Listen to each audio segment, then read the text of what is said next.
Okay, welcome to the appendix.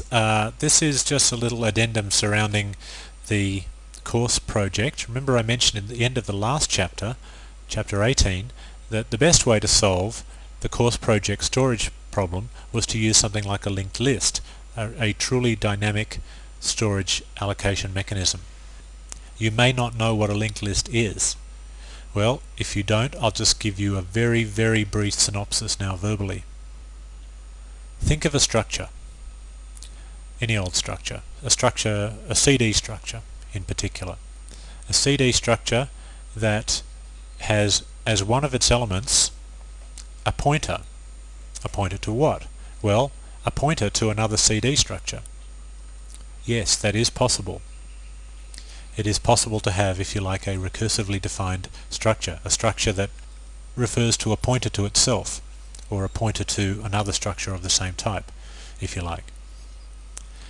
So what you have then is you have your first CD contains within it a pointer to the second CD, and the second CD contains a pointer to the third CD, and the third CD to the fourth, and finally when you get to the last CD, which might be, say, the 10th CD, the pointer on the end of that one is null, denoting that is the end of the list.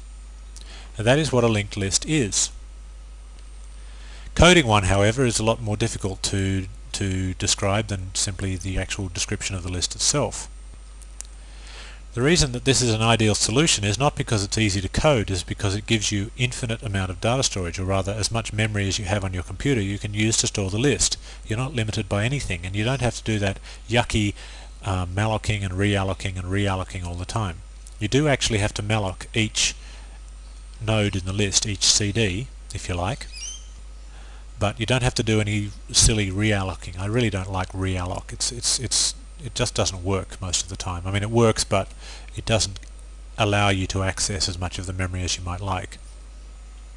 Anyway, thinking along the lines of generic code, if you had a linked list of CDs, would it then be possible to have a linked list of something else, say a linked list of employees, or a linked list of bananas, or a linked list of integers?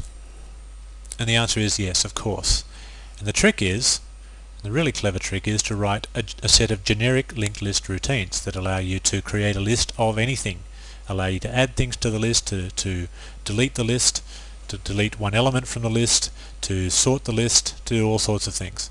If you can write a set of generic routines to do that, you can use that set of routines over and over and over again, no matter what you wanted to keep track of. And that's exactly what I've done. I have written over the years, I guess, a set of completely generic linked list routines. And I've just amalgamated them into the course project. So I'm not going to go through this with you line by line like I did with everything else. I'll just leave it for you in the chapter 19/lists folder, and you can go and have a look and see how it works. I've added two new files to the project, one called glist.c and glist.h. The G stands for generic. So all I've done is I've rewritten the program using a different data storage technique, linked lists, which is probably a good storage technique for this sort of program, and you can go and have a look at the result at your leisure. In fact, it is a doubly linked list library. If you don't know what a doubly linked list is, it doesn't really matter. It's simply that each node in the list not only refers to the next node in the list, it also contains a pointer to the previous node in the list. Now, the actual solution that I provide, the library and the solution itself, is a really excellent example. I'm giving it to you not because I just want you all to have my code. I'm really giving it to you for educational purposes.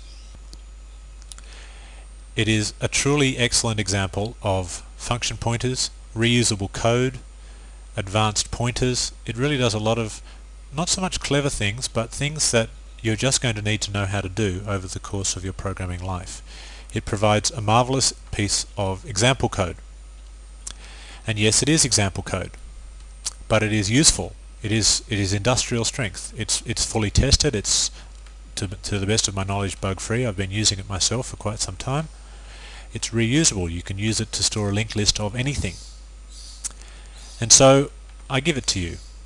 You may use it yourself any way you like. You may use it at work, you may use it at university, You can even sell it to your friends if you want to. I don't mind. It is my gift to you. It's a little added bonus.